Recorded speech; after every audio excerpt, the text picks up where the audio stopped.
नमस्कार, स्वागत है आपका फायदेमंद फंड्स में। और मैं हूं नीरज। और आज हम लोग एक ऐसे फंड के बारे में बात करेंगे जिसमें इक्विटी के अलावा भी कुछ और चीज़ें होती हैं।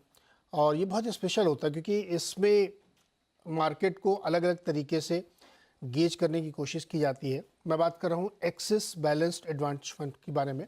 और ये बहुत पॉपुलर होता है बहुत सारे लोगों के बीच में, इन्वेस्टमेंट के लिहाज से या किसी रेगुलर इनकम के लिहाज से भी आप देखें तो बहुत पॉपुलर होते हैं इस तरह के एडवांस फंड। तो बैलेंस एडवांटेज फंड क्या होता है और इसमें किस तरीके का निवेश होता है, किस तरह की कंपनी होती है, किस तरीके के रिटर्न्स बनते हैं और ये क्यों लोगों के बीच में बहुत पॉपुलर होता है, और ऐसे बाज़ार में जहाँ पे बहुत सारे एसेट क्लास पे आप लोगों की नज़र होती है उसको भी समझने की ज़रूरत है। तो आज इसी बातचीत करेंगे। और मेरे साथ जयेश सुंदर हैं जो इसके फंड मैनेजर हैं, बहुत ही एक्सपीरियंस है और मार्केट को भी बड़ी गहराई से समझते हैं। तो जैसे कि इस शो का फोकस है कि हम लोग फंड से ज़्यादा जयेश को समझने की कोशिश करेंगे, तो आज निवेशकों के बीच में जयेश जी से बातचीत होगी। जयेश जी, बहुत बहुत स्वागत है आपका। और हम लोग फंड पे डीप डाइव करें उससे पहले हमारी परंपरा के हम एक दो सवाल मार्केट पे समझते हैं। तो इस आज मतलब जिस सिनेरियो में मार्केट चल रहा है कि अब तो यूएस का फेड कट भी आ गया और जितना सोच रहे थे एकदम अपर बैंड पे काफ़ी बड़ा ½ % का रेट कट आया, फिर भी यूएस का मार्केट भी उतने खुश नहीं दिखे और अपने मार्केट में भी कुछ जगहों पे खुशी कहीं गम वाला माहौल है। तो कैसे इस सिचुएशन को आप एनालाइज कर रहे हैं?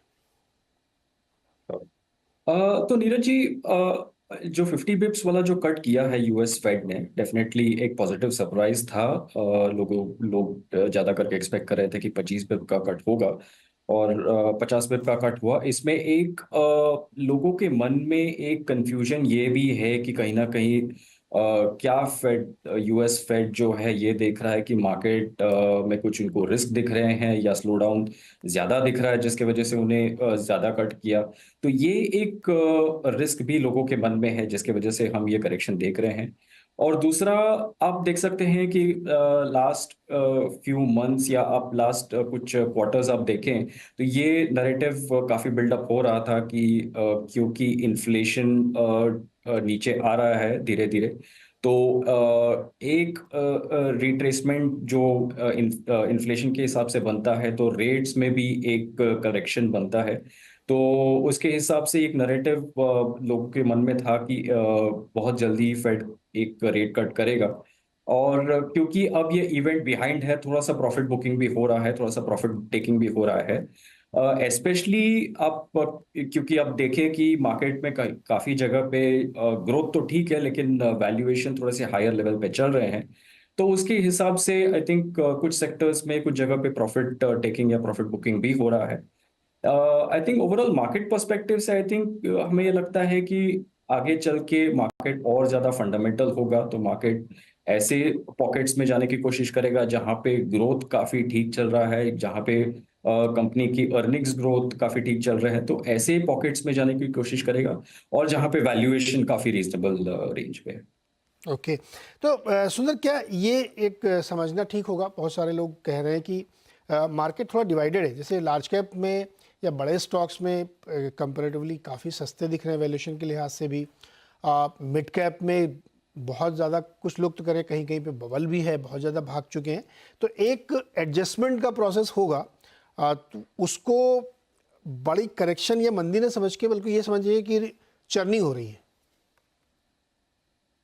बिल्कुल। तो आप देख सकते हैं कि ना कि पिछले जो हफ्ते जो हम ये वॉलेटिलिटी देख रहे हैं उसके पहले भी आप देखें तो ये जो करेक्शन और जो रोटेशन वाला फिनोमेनन है ये चले आ रहा है कुछ महीनों से। तो कुछ सेक्टर्स में जैसे आपने कहा कि वैल्यूएशन थोड़े हायर जोन पे चले गए थे, मैं बबल तो नहीं कहूंगा लेकिन जहां पे वैल्यूएशन थोड़े से हायर जोन में चले गए थे, जैसे कि अगर मैं एग्जांपल दूं तो इंडस्ट्रियल्स और कैपिटल गुड्स और ये जो सेक्टर है गवर्नमेंट के पुश के वजह से काफी फ्लेवर में रहा है, लेकिन वैल्यूएशन थोड़ा सा हायर जोन में चले गए थे तो वहां पे हमने देखा कि थोड़ा सा प्रॉफिट टेकिंग हुआ। तो सेक्टर लेवल पे हम देखें तो वो रोटेशन चल रहा है, जहां पे थोड़ा सा वैल्यूएशन हायर जोन पे है वहां पे करेक्शन भी हो रहा है। ओवरऑल इंडेक्स लेवल पे हालांकि हमने इतना नहीं देखा है। तो मार्केट के पर्सपेक्टिव से ऐसा नहीं है कि लार्ज कैप या मिड कैप या स्मॉल कैप इंडिविजुअल हम देखें तो हर जगह पे वैल्यूएशन एक्सपेंसिव है या ग्रोथ में कोई इश्यू है। लेकिन स्पेसिफिक पॉकेट्स में जहां पे लग रहा है कि वैल्यूएशन हायर हो गए हैं, वहां पे हम करेक्शन देख भी रहे हैं। मिड और स्मॉल की बात करें तो yes, valuation is higher, valuation थोड़ा सा हायर जोन में है, बट ग्रोथ भी वहीं पे है। जो लॉन्ग टर्म स्ट्रक्चरल ग्रोथ काफी सारे mid and small cap names में ही है। तो over longer period of time हम अगर देखें तो वहीं ग्रोथ भी है। तो यस, करेक्शन होगा कि जहां पे वैल्यूएशन थोड़ा सा हायर जोन में है, बट इसको मिड स्मॉल या लार्ज के हिसाब से नहीं देखना चाहिए। इसको इस हिसाब से देखना चाहिए कि ग्रोथ कहाँ पे है, and ultimately I think market वहीं पे कैप्चर करने की कोशिश करेगा रिटर्न्स। ओके, तो ये है मार्केट की तस्वीर इस समय जो करंट दिख रही थी। अब बात करते हैं हम लोग एक्सिस बैलेंस्ड एडवांटेज फंड के बारे में। सुंदर, हमारे दर्शकों को ये समझाइए कि ये फंड क्या होता है। ये जो इसके नाम से लग रहा है कुछ बैलेंस करने की कोशिश की जा रही, क्या होता है ये फंड? बिल्कुल। सो नीरज जी, बैलेंस एडवांटेज एक हाइब्रिड कैटेगरी ऑफ फंड है, जिसका मतलब ये है कि इसमें दो एसेट क्लासेस है, इक्विटी भी है और दूसरा फिक्स्ड इनकम भी है। तो इक्विटी, इसमें मेन जो एडवांटेज है कि ये एक बैलेंस बनाए रखना, जैसे आपने सही कहा कि इसमें एक बैलेंस बनाए रखने की एक कोशिश रहती है, कि रिटर्न्स भी डिसेंट इसमें जनरेट करनी चाहिए, but at the same time इसमें यह भी कोशिश रहती है कि वॉलेटिलिटी या जो रिस्क है इसको भी कंट्रोल में रखे। तो टिपिकली ये एक ऐसे इन्वेस्टर के लिए है जो थोड़े से कंजर्वेटिव माइंडसेट रखते हैं, जिनको सिर्फ रिटर्न से मतलब नहीं है, उन्हें डिसेंट या रीजनेबल रिटर्न्स चाहिए, but at the same time उनको रिस्क या वोलेटिलिटी भी कंट्रोल में रखना है, उनको डाउनसाइड रिस्क से प्रोटेक्ट करना है। तो इसमें सबसे यूनिक फीचर इस फंड का ये है कि इक्विटी इसमें 20% से लेके 80% तक हम चेंज कर सकते हैं। तो ये एवरी पीरियोडिक बेसिस में हम इसे रिव्यू करते हैं, depending upon market condition, macro economic scenario, companies की अर्निंग्स किस तरफ से जा रही हैं, वैल्यूएशन किस तरफ जा रही है। तो काफी सारे फैक्टर्स हम इसमें कंसिडर करते हैं और पीरियोडिकली हम इसको असेस करते हैं कि इक्विटी क्या लेवल पे रखना है। तो जैसे कि आप रीसेंट एग्जांपल अगर मैं लूं, तो हम 60% के आसपास का इक्विटी इसमें चला रहे हैं। तो ये एक फंड है जहां पे फंड मैनेजर का जो एक एम रहता है कि इसमें वॉलेटिलिटी कम रखे और मार्केट सिचुएशन, वैल्यूएशन, अर्निंग्स के हिसाब से इसको इक्विटी को चेंज करे, ताकि इसमें बेस्ट ऑफ जो दोनों वर्ल्ड्स है, जो इक्विटी के अपसाइड में मिल सके, बट फिक्स्ड इनकम का जो एक स्टेबिलिटी है या जो रेगुलर रिटर्न्स है वो भी मिल सके। तो वो एक बैलेंसिंग इसमें हो जाता है। तो over a longer period of time ये एक डिसेंट रिटर्न जनरेटिंग होता है और आपको डाउनसाइड से भी प्रोटेक्ट करता है। Very interesting. तो इस आपने कहा 20 से 80% तक इक्विटी में एलोकेशन होता है, लेकिन इस वक्त आपने 60% का रखा है। क्या विद इन इक्विटी भी कोई क्राइटेरिया रखते हैं कि कितना लार्ज, मिड या स्मॉल में लगाना है, या फॉरेन वाले में भी लगा सकते हैं आप लोग?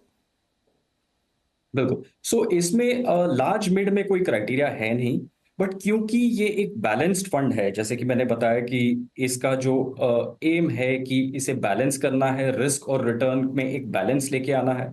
तो हम ये कोशिश करते हैं कि जैसे कि अभी 60% के आसपास का इक्विटी चला रहे हैं, तो हम मोस्टली लार्ज कैप ओरिएंटेड है इसमें। तो 80% के आसपास लार्ज कैप है इस फंड में, और बाकी मिड एंड स्मॉल में है। तो इसमें बैलेंसिंग के हिसाब से हम इक्विटी तो एडजस्ट करते ही हैं, पर उसके साथ साथ हम ये भी देखते हैं कि लार्ज, मिड या स्मॉल में हम किस तरह से एलोकेशन करें, ताकि एक बैलेंस बनाए रखें रीजनेबल रिटर्न्स और रिस्क को कंट्रोल में रखने के लिए। दूसरा एस्पेक्ट इसमें ये आता है कि वॉलेटिलिटी को कंट्रोल रखने के लिए जो पोर्टफोलियो का जो कंस्ट्रक्शन है, जो बीटा जो जिसे कहते हैं पोर्टफोलियो का, उसे भी हम इस तरह से मैनेज करते हैं कि जो पोर्टफोलियो कंस्ट्रक्शन है कि बीटा भी काफी कंट्रोल्ड रहे इसमें। तो एक मिक्स होता है डिफेंसिव सेक्टर्स और जो साइक्लिकल सेक्टर्स के बीच में है, उसका एक सही मिक्स हम डिसाइड करते हैं बेस्ड अपॉन जो मार्केट सिनेरियो अभी चल रहा है, अर्निंग्स और वैल्यूएशन के हिसाब से सही मिक्स क्या होना चाहिए, उस हिसाब से हम इसमें पोजीशनिंग करते हैं। तो साइक्लिकल से अपसाइड मिल जाता है, और डिफेंसिव से एक स्टडी अपसाइड भी मिलता है, और एक स्टेबिलिटी भी बनी रहती है इस फंड में। इंटरेस्टिंग। सुंदर, एक चीज़ समझाइए आपकी, अभी जो डेट मार्केट है उसमें आपको लगता है कि रेट में कुछ टिंकरिंग की गुंजाइश बन रही है, कंसिडरिंग कि यूएस ने कट किया है? बिल्कुल। दोनों मार्केट आप देखें तो फ्रॉम इन्फ्लेशन के पर्सपेक्टिव से पिछले कुछ क्वार्टर से हम देखेंगे तो इन्फ्लेशन धीरे धीरे नीचे आ रहा है। तो फेड को भी यही मौका दिखा कि जैसे इन्फ्लेशन काफी ठीक चल रहा है अभी, और थोड़ा सा एक नॉर्मलाइजेशन जो रेट्स की जरूरत है, तो उसके हिसाब से एक कट यूएस फेड ने ऑलरेडी कर लिया है। आई एम श्योर इंडिया में भी ये एक सोच आरबीआई के माइंड में होगा कि जैसे जैसे इन्फ्लेशन नीचे आ रहा है, एक स्कोप डेफिनेटली है कि रेट कट आए। और टाइमिंग कहना थोड़ा सा मुश्किल है कि इस मीटिंग में होगा या अगली मीटिंग में होगा या क्वार्टर में होगा, बट डायरेक्शनली जैसे जैसे हम इन्फ्लेशन देख रहे हैं कि कूल ऑफ हो रहा है और इन्फ्लेशन ठीक हो रहा है, एक स्कोप बनता है फॉर रेट कट होने में इंडिया में। ओके, तो ये भी बैलेंस बनाने का एक एडवांटेज है इस फंड में कि रेट की जो भी ऊपर नीचे वोलेटिलिटी होगी उसका फ़ायदा आपको मिलेगा इसमें, क्योंकि ये फंड उसमें भी ध्यान देता है। तो दो का मिक्स है, इक्विटी का और डेट का, जिसमें डेट का पोर्शन फ्लक्चुएट होता है, जिसमें कि 20 से 80% इक्विटी।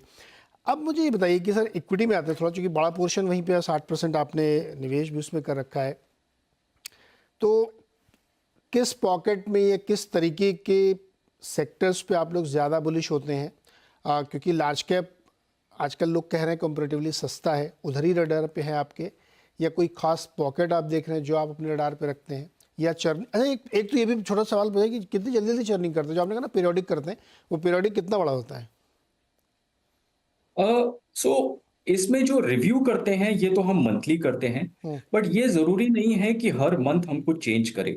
अगर हमें कुछ बड़े ट्रेंड चेंजेस दिख रहे हैं, जैसे कि अर्निंग्स में कहीं पे हमें कट दिख रहे हैं, या अर्निंग्स उस हिसाब से हमारे एक्सपेक्टेशन के हिसाब से नहीं पैन आउट हो रहा है, या फिर वैल्यूएशन बहुत ज्यादा हाई जोन में चला जाता है, तो उसके हिसाब से हम इसको रिव्यू करते हैं और जो चेंजेस है वो करते हैं। तो जरूरी नहीं है कि इसमें हम बहुत फ्रीक्वेंटली चेंज करें, सिनारियो के ऊपर है और जैसे जैसे मार्केट मूवमेंट्स के ऊपर है। एंड मैक्रो एंड माइक्रो जो वेरिएबल्स है इसको हम कंसिडर करते हैं। तो बहुत सारे वेरिएबल्स हैं, इवन इसमें जो जो सॉफ्टवेयर एस्पेक्ट्स है, जो मार्केट को सेंटिमेंटली जो इम्पैक्ट करते हैं, जैसे एफआईआई फ्लोज हो गए या फिर जियो पॉलिटिक्स हो गए, इसको भी हम कंसिडर करते हैं जब हम इक्विटी और फिक्स्ड इनकम के बीच में जो एसेट एलोकेशन है इस पे जो हम डिसीजन लेते हैं। तो ये सारे फैक्टर्स हम कंसिडर करते हैं और इसको मंथली हम रिव्यू करते रहते हैं। लार्ज मिड स्मॉल की हम बात करें तो यस, आज ये लार्ज की तरफ ओरिएंटेड है, जैसे मैंने बताया था। और मार्केट में एक और चीज, ओवरऑल मार्केट हम देखें, यस वैल्यूएशन हाई, लेकिन डेफिनेटली सेक्टर लेवल पे बॉटम्स अप हम देखें तो काफी सारे सेक्टर्स हैं जहां पे हमें अर्निंग्स ठीक लग रहे हैं और रीजनेबल वैल्यूएशन पे भी अवेलेबल है। So for example auto sector है, आज भी ग्रोथ काफी अच्छा चल रहा है ऑटो सेक्टर में, नए लॉन्चेस हो रहे हैं, एंड काफी सारे कंपनीज हैं जहां पे मार्केट शेयर गेन हो रहे हैं, प्राइसिंग काफी ठीक है, कमोडिटी प्राइसेस काफी कंट्रोल्ड है। तो वहां पे हमें एक लगता है कि ऑटो सेक्टर में यस अर्निंग्स अभी भी अच्छा चल रहा है और रीजनेबल वैल्यूएशन पे अवेलेबल है। सिमिलरली रेट कट की हम जैसे बात कर रहे थे, तो हमारा एक्सपेक्टेशन ये है कि इंडिया में भी रेट कट हो सकता है नियर फ्यूचर। तो जो रेट कट के बेनिफिशियरीज है, जैसे एनबीएफसीज, हाउसिंग फाइनेंस, जो सेलेक्ट बैंक्स है, वहां पे भी हम पॉजिटिव हैं। इसके अलावा एक बैलेंस बनाए रखने के लिए पोर्टफोलियो में काफी डिफेंसिव्स भी है। तो फार्मा इज वन सेक्टर जहां पे हमें काफी अच्छी तेजी लगती है, अर्निंग्स काफी स्टेडी है, स्टेडी ग्रोथ कर रही है कंपनीज। अगेन वैल्यूएशन आप देखें तो काफी एवरेज लास्ट 5 साल के हिसाब से अभी भी काफी रीजनेबल रेंज पे है। पावर इज एक और सेक्टर है जहां पे हमें लगता है कि ये एक लॉन्ग टर्म थीम है। इंडिया में आप देख सकते हैं कि पावर डेफिसिट बढ़ रहा है और डिमांड भी काफी तेजी से बढ़ रहा है। तो एक रिक्वायरमेंट है कैपेसिटी आने के लिए, और हमें लगता है कि यहाँ पे ग्रोथ काफी अच्छा बना होगा अगले 2-3 साल में। तो ये एक सेक्टर है जहाँ पे स्ट्रक्चरली हमें लगता है कि ग्रोथ काफी अच्छा है। ये सेक्टर्स है ब्रॉडली जहाँ पे हम पॉजिटिव व्यू रखते हैं। Very interesting. अच्छा, बॉन्ड में आप जो प्राइवेट बॉन्ड लेते हैं कॉर्पोरेट्स वाले, उसमें क्या क्राइटेरिया रखते हैं? ट्रिपल ए प्लस इस तरह से कुछ?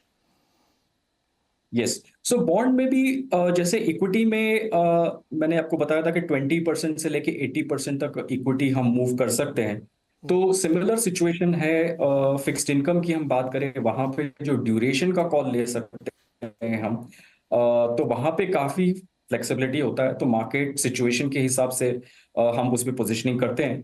एंड अभी करेंटली जैसे एक्सपेक्टेशन बन रहा था कि रेट कट की पॉसिबिलिटीज हैं यूएस में भी और इंडिया में भी, तो हमने सही टाइम पे इसमें ड्यूरेशन कॉल ले लिया था, हायर ड्यूरेशन रख के। तो जो रेट या यील्ड्स नीचे आने का जो फायदा है इस फंड को होगा। तो फिक्स्ड इनकम साइड में हम ये ड्यूरेशन कॉल लेते हैं। बट आप फिक्स्ड इनकम साइड में आप देखें, जो जो कंस्ट्रक्शन है पोर्टफोलियो का, उसमें mainly triple A rated securities है। तो 80% से ज्यादा जो वेटेज है वो ट्रिपल ए प्लस वाले जो सिक्योरिटीज है उसमें है, ताकि एक सेफ्टी बना रहे। और जो यील्ड्स या इंटरेस्ट रेट नीचे आने का जो फायदा है वो फिक्स्ड इनकम की तरफ से आए। यहाँ पे एक छोटा सा ब्रेक लेते हैं और ब्रेक के बाद जयेश ये समझने की कोशिश करेंगे कि इस फंड के अंदर खास तौर पे दो सेक्टर्स जो आईटी और बैंकिंग है उस पर उनका नजरिया क्या है। एक बार फिर से स्वागत है आपका और आज हम बातचीत कर रहे हैं एक्सिस एडवांस बैलेंस फंड के बारे में, और जिसमें जयेश से हमारी ये बात हो रही है कि ये फंड क्यों इतना पॉपुलर है लोगों के बीच में। अच्छा, दो सेक्टर में मुझे सुंदर आपसे समझना है, एक बैंक वाला और एक आईटी। दोनों इसलिए क्योंकि आईटी सेक्टर भी एक टर्बुलेंस के दौर से गुजर रहा है। फॉरेन की एक कंपनी अगर एक कोई अपने अपने यहाँ वो प्रमोशंस या डिले करती है, कुछ करती है, तो उसका असर इतना बड़ा हो सकता है। चूँकि हम लोगों को ज़्यादातर फॉरेन इनकम है और यूएस में अगर बैंकिंग सेक्टर में प्रॉब्लम है तो हमारी आईटी कंपनी की प्रॉब्लम होगी। तो उस पर आपका क्या नज़रिया है, कंस्ट्रक्टिव है या अभी अवॉइड है? दूसरा, बैंकिंग सेक्टर भी अलग से मैं समझना चाहूँगा, क्योंकि हमारा बैंकिंग सेक्टर में अर्निंग्स तो बहुत अच्छी हो रही है, स्टेबल अर्निंग, बढ़िया अर्निंग आ रही है, लेकिन पी एक्सपेंशन बिल्कुल नहीं है, या रादर कहें कि वो अंडर परफॉर्म कर रहे हैं। 2-3 साल के रिटर्न कई तो नेगेटिव ही होंगे। इन दोनों सेक्टर पे आपका नज़रिया क्या और आप कैसे देख रहे हैं इनको? तो बैंकिंग सेक्टर की हम बात करें तो बैंकिंग में फिलहाल जो सबसे बड़ा इशू है वो डिपॉजिट को लेके है। बैंक स्ट्रगल कर रहे हैं कि डिपॉजिट, और जब तक डिपॉजिट नहीं आएगा तब तक मैं ग्रो नहीं कर पाऊंगा।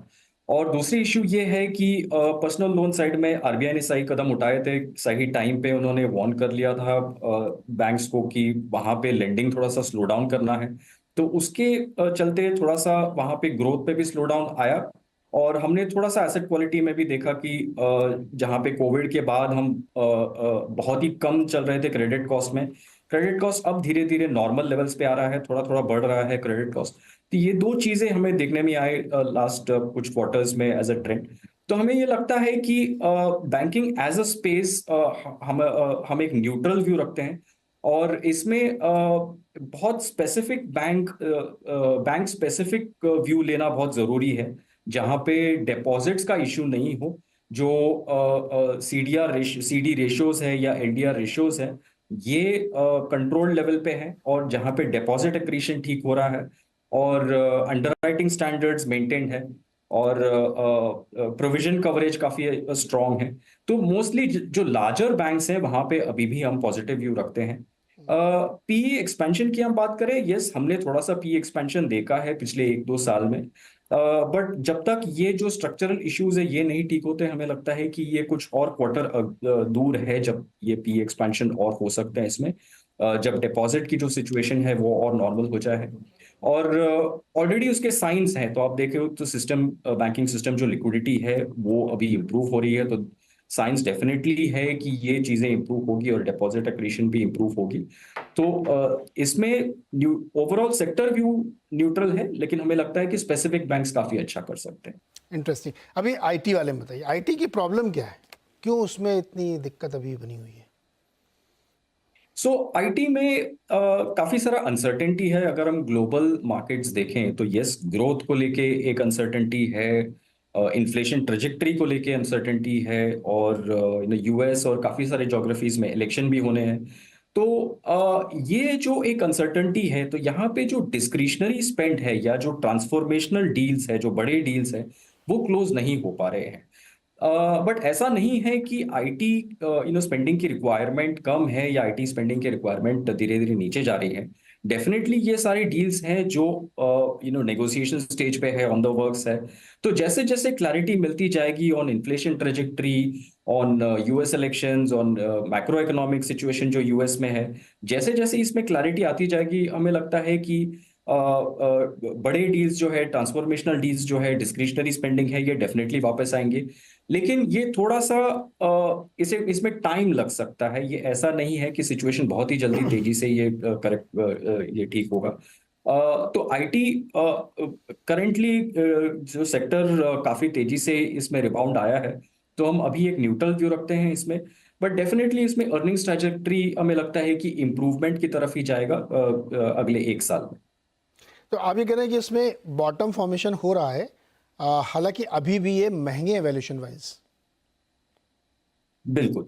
तो क्योंकि सेक्टर रोटेशन काफी तेजी से हुआ है और IT sector almost close to भी ऑल टाइम हाइज के आसपास है, तो वहां पे बहुत तेजी से जो रिबाउंड आया है, तो उसके हिसाब से यस वैल्यूएशन बहुत थोड़ा से हायर साइड में है। बट अगर हम अर्निंग्स की बात करें, डेफिनेटली हमें लगता है कि स्पेशली जो बैंकिंग एंड फाइनेंशियल सेक्टर है यूएस की, वहां पे आईटी स्पेंड्स डेफिनेटली बढ़ेंगी और डील विंस डेफिनेटली बढ़ेंगी। और अर्निंग्स ट्रैजेक्टरी धीरे धीरे क्वार्टर और क्वार्टर ये इन सेक्टर्स में अर्निंग्स ट्रैजेक्टरी जो जो इम्प्रूवमेंट की तरफ ही दिखेगी। क्या इसमें ये भी है कि बिजनेस मॉडल में थोड़ा सा चैलेंज है, क्योंकि एआई की बात बहुत चेंजेस हो रहे हैं और हम लोग उसके लिए इक्विप हो रहे हैं, लेकिन थोड़ा भी समय लगेगा, इसीलिए शायद बड़ी डील्स नहीं हो रही, क्योंकि वो लोग कह रहे हैं कि आपको इतने लोग हायर करने की ज़रूरत नहीं। तो इंडिविजुअल मतलब जैसे कि डील हो रही है तो आप पर पर्सन की बजाय बल्क डील करिए और आपसे कोई मतलब नहीं हम कितने लोग लगा के उस प्रोजेक्ट को पूरा करते हैं। क्या ये एक नेगोशिएशन का पॉइंट कॉन्फ्लिक्ट क्रिएट कर रहा है? एआई अभी काफी जो कंपनीज एआई जो टूल यूज कर रही हैं, अभी भी बहुत प्रिलिमिनरी स्टेज में है। अभी तक कहीं पे उसका कॉन्क्रीट यूसेज नहीं हुआ है। तो लोग एक्सप्लोर कर रहे हैं कि एआई को कैसे यूज कर सकते हैं। तो अभी फिलहाल इसका कोई इम्पैक्ट नहीं है। तो हमें नहीं लगता है कि एआई के वजह से जो डील विंस अभी डिले हो रहे हैं उसमें एआई का कोई हाथ है। ये ज्यादा करके जो अनसर्टेनिटी बनी है मैक्रो इकोनॉमिक सिचुएशन में, उससे रिलेटेड। ओके। सुंदर, अब ये बताइए कि चूंकि हम लोगों ने काफ़ी समझा इस फंड के बारे में और सेक्टोरल नॉलेज भी, तो चूंकि हम लोगों के यहाँ बहुत तरह के इन्वेस्टर्स होते हैं, तो कैसे इन्वेस्टर्स को ये ध्यान में रखना चाहिए, क्योंकि ये फंड बड़ा ब्यूटीफुल लगता है कि अलग अलग तरीक़ों की चीज़ों को एक साथ लेके चल रहा है ये। तो चाहे यंग हो या थोड़ा एजेड हो, किस तरह के इन्वेस्टर्स को ये फंड ज़्यादा अट्रैक्ट करता है आपके एक्सपीरियंस के हिसाब से, या किस तरह के इन्वेस्टर्स को इस फंड पर ज़रूर नज़र रखनी चाहिए? यस, आपने सही कहा कि जो यंग इन्वेस्टर्स हैं या जो फर्स्ट टाइम इन्वेस्टर हैं, जो इक्विटी मार्केट के वॉलेटिलिटी अभी समझे नहीं है, तो उन्हें एक एक डर बैठा रहता है कि अगर मार्केट करेक्ट हुआ तो हम क्या करेंगे, या फिर कैसे एलोकेट करना है, कब खरीदना है, कब बेचना है। तो उन इन्वेस्टर्स के लिए जो थोड़े कंजर्वेटिव माइंडसेट रखते हैं, उन जिन्हें फिक्स्ड इनकम से थोड़ा सा बेटर रिटर्न्स चाहिए, but at the same time उनके मन में ये भी है कि डाउनसाइड से मुझे प्रोटेक्शन चाहिए, तो उन इन्वेस्टर्स के लिए ये बहुत अच्छा फंड है। क्योंकि फंड मैनेजर वो जो कॉल है एसेट एलोकेशन का, इक्विटी में कितना कब रखना है, कब स्विच आउट करना है, ये कॉल फंड मैनेजर उनके लिए ले सकता है। और मार्केट साइकिल्स या मार्केट को नेविगेट करने में हेल्प कर सकता है। तो उन इन्वेस्टर्स के लिए ये बहुत अच्छा प्रोडक्ट है। और इवन जो ओल्डर इन्वेस्टर्स है, जो रिटायरमेंट के करीब है और उन्होंने अच्छा रिटर्न बना लिया है मार्केट में, तो उन्हें ऐसा है कि उन्हें लिमिटेड पार्टिसिपेशन करना है इक्विटी मार्केट में, बट उन्हें ये भी है कि बहुत ज्यादा डाउनसाइड नहीं चाहिए, बहुत ज्यादा ड्रॉडाउन नहीं चाहिए। तो उन इन्वेस्टर्स के लिए भी ये एक बहुत अच्छा प्रोडक्ट है। तो जो लोग रिटायरमेंट के करीब है, वो भी कुछ अमाउंट हाइब्रिड्स या बैलेंस एडवांटेज जैसे फंड्स में शिफ्ट कर सकते हैं, जहां पे रिटर्न्स डिसेंट है और वॉलेटिलिटी और डाउनसाइड से प्रोटेक्शन। ये एसडब्ल्यू के लिए बड़े पॉपुलर होते हैं इस तरह के फंड। बिल्कुल। राइट। तो जयेश, बहुत मज़ा आया आपसे बातचीत करके, एंड मुझे उम्मीद है कि इसके जो इन्वेस्टर हैं या जो पोटेंशियल इन्वेस्टर हैं उनको बहुत कुछ समझ में आया होगा, और उनके लिए भी एक मौका होता है कि वो अपने फंड मैनेजर को सुने और समझे कि उनका फंड कैसे मैनेज हो रहा है। तो आई होप कि उनको बहुत समझ में आया होगा। जयेश, बहुत बहुत शुक्रिया हमारे साथ जुड़ने के लिए, और बहुत शुभकामनाएं आपको। धन्यवाद। तो इसी के साथ आज के फ़ायदेमंद फंड्स में इतना ही। अगले हफ्ते एक नए फंड और एक नए फंड मैनेजर से आपकी मुलाकात होगी। तब तक के लिए नमस्कार।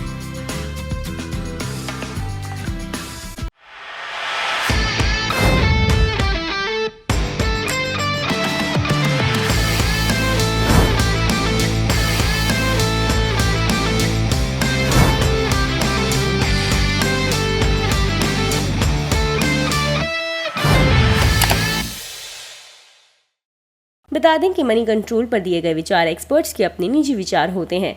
वेबसाइट या मैनेजमेंट इसके लिए उत्तरदायी नहीं है। यूजर्स को मनी कंट्रोल की सलाह है कि कोई भी निवेश निर्णय लेने से पहले सर्टिफाइड एक्सपर्ट की सलाह लें।